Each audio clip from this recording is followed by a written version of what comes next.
Hello everybody, this is Curtis Camponi with another episode of Empathy Here, Not There. We are going to dive today into a topic that came up during a recent training session that I led, a team building session. And then it also came up in a motivational interviewing training I did virtually recently with a workforce program over in Arizona. And that question was, and that topic was, how do you teach empathy? How do you teach empathy? Talk about empathy all the time. I obviously do workshops on empathy where I'm teaching it, but how I'm delivering it is not necessarily what they were asking. What they were asking is, if I have a coworker or I have a staff member, how can I help them be empathetic, but in a way that's helpful to them and their clients, but also doesn't drain them emotionally? This person was asking about empathy with a coworker who seemed to be overextending themselves emotionally. So, it was a good question. We had a good conversation after it, and it got me thinking that many people might misunderstand what empathy is all about. Sometimes we confuse empathy with simply listening or being someone's therapist, which is, unless you're a therapist, there's more to what you're doing, I'm assuming, right? So in this episode, we're gonna break down what empathy really is, how to teach it, and most importantly, how to balance so you don't get burnt out. So let's go ahead and get started. I know at this many episodes we've already had, we should probably have a decent idea of what empathy is, but let's just recap real quick. What is empathy really? Empathy is more than just listening. It's more than just hearing someone as they vent or nodding along in agreement. Empathy is about understanding and sharing another person's perspective.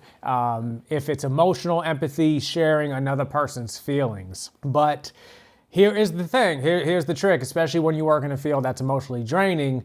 Having empathy doesn't mean that you have to take on their emotions or solve their problems for them. Empathy is not sympathy. Sympathy, as we talked about a few times, is when you feel sorry for someone. Empathy is understanding where they're coming from and why they feel the way that they do. It's not about trying to fix their issues through listening. You can't fix people, as we mentioned quite a bit. They have to fix themselves. And that's actually something we're going to come back to here in a second in this episode. Another important piece is that empathy does involve boundaries. You can be there for someone, offer them understanding without letting their emotional load become your burden. That's a key difference between empathy and something like emotional, I guess we call it emotional absorption, absorbing their emotions all the time, or being overloaded with someone else's emotions. And that happens when you're so caught up in someone else's emotions that you end up feeling drained or even burnt out. You might have been there before. Though, if you're listening, you might have been there before, right? You have a conversation with a friend, a coworker who's going through a really tough time, and then afterward, you feel like you've taken on all their stress. That's empathy overload. And while empathy is one of the most powerful tools for connection and inspiring change, if you don't set boundaries, it can exhaust you emotionally. And some signs of that you might want to look for in the people you care about, your coworkers, your friends, or even yourself, are feeling emotionally drained after every interaction. If after the interaction you're just exhausted, that could be a sign. Becoming too invested in solving someone else's problems. If you're trying to literally carry them over the finish line or constantly fix things for them, that could be a sign. Or feeling anxious or stressed out about the issues that aren't directly yours. So problems or adversities that they might be going through, are you having anxiety about the outcome of those things as if they are yours? That could quickly lean towards that burnout or that overload. It's crucial that we know these signs, because empathy, when overextended, it becomes a sense of burnout and a justification of why we shouldn't empathize in the first place, which we don't want that because of the power of empathy.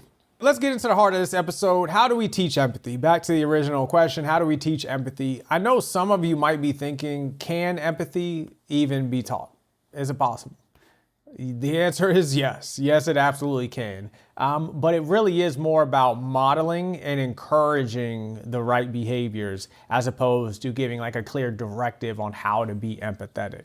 We also have to break the misconception that empathy is passive. Empathy should inspire action. It should inspire someone to take a step towards change. When someone opens up to you, it's not just about listening to them vent. It's about using that understanding to offer meaningful support.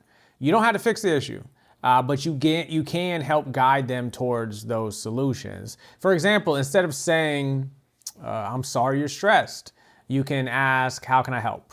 Maybe it's offering a small bit of assistance or pointing them towards a resource, some sort of service that can help them. Empathy isn't just the therapeutic approach. It's not just being a therapist. It's about understanding someone's feelings and using that understanding to help in a constructive, positive way. You also want to encourage self-awareness in the people you're teaching.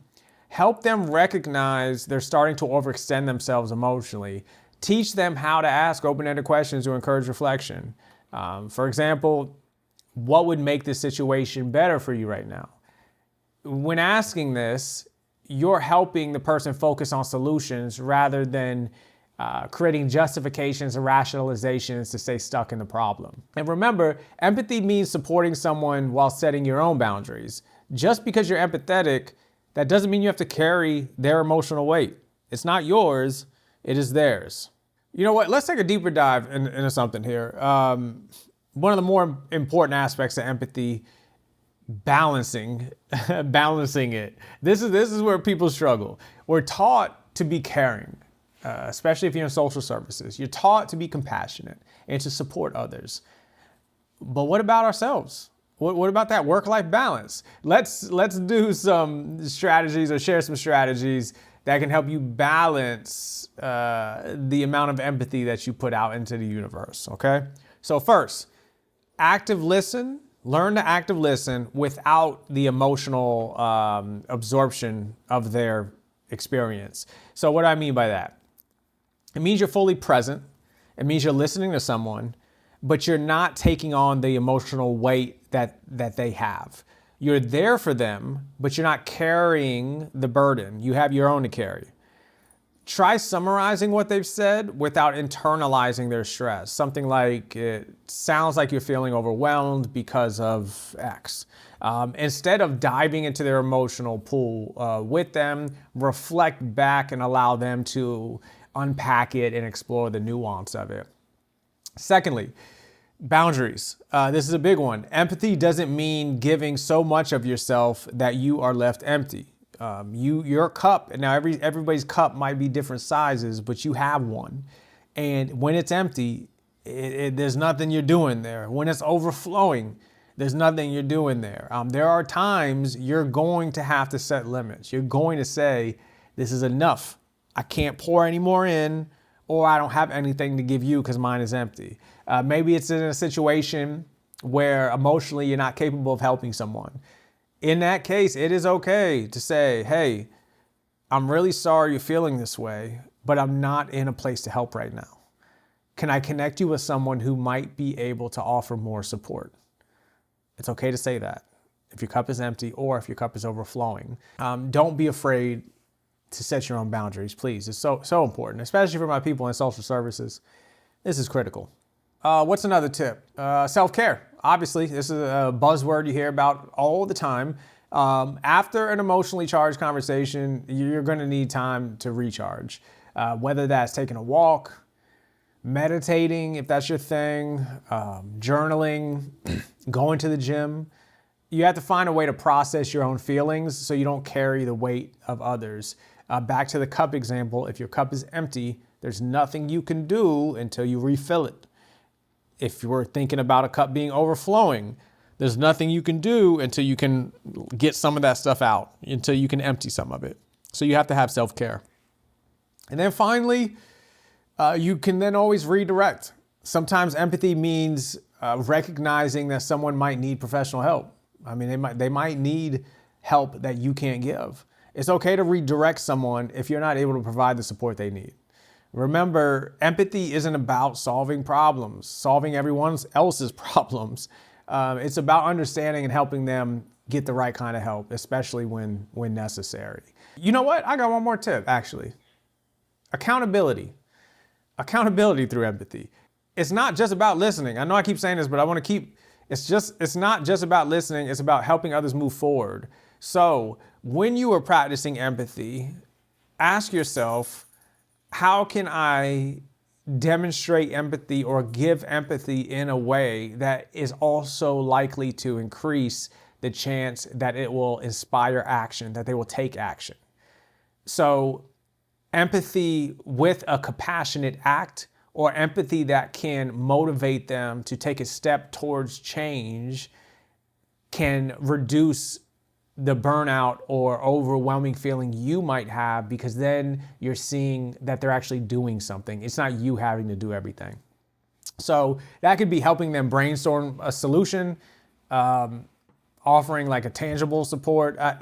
Empathy is a driver for positive change, and for change to happen, someone has to take action. So try to really demonstrate empathy in a way that inspires them to act. So that's it.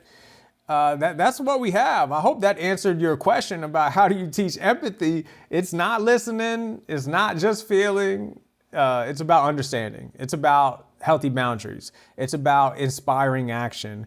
We need to be empathetic without draining ourselves. So that must require balancing empathy with self-care. Empathy is the foundation of all positive change. It is the foundation of trust, respect, rapport, collaboration. Empathy is there, but no matter how important it is, if you don't have it in you to give it, it just won't matter. So I hope this episode gave you some insights on how you could teach empathy. More importantly, how you can balance it in your own life. And empathy isn't just being someone's emotional sponge. It's about being there for them in a way that allows you to take care of yourself as well. So thank you for tuning in. This has been Empathy Here, Not There. If you found this helpful, don't forget to subscribe, leave a review, share this episode with someone who might benefit from it. And as always, you can find more resources at speakformc.com. Until next time, take care of yourself and keep practicing empathy with balance. I'll see y'all soon. Peace.